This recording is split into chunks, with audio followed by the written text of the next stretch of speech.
ঘরে যে এখন মোহনা আমার বসে না। ও দুলা ভাই ঘরে যে এখন মোহনা আমার বসে না।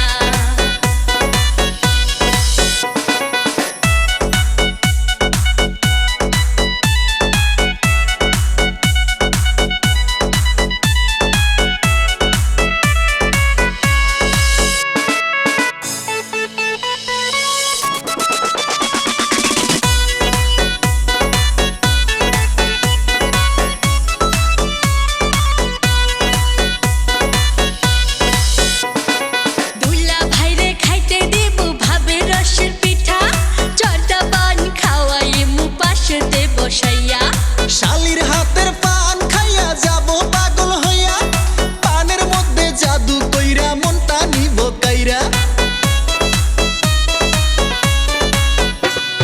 দুলা ভাইরে খাইতে দিব ভাবে রসের পিঠা, জর্দা পান খাওয়াইমু পাশেতে বসাইয়া। শালির হাতের পান খাইয়া যাব পাগল হইয়া, পানের মধ্যে জাদু কইরা মনটা নিব কাইরা। আমার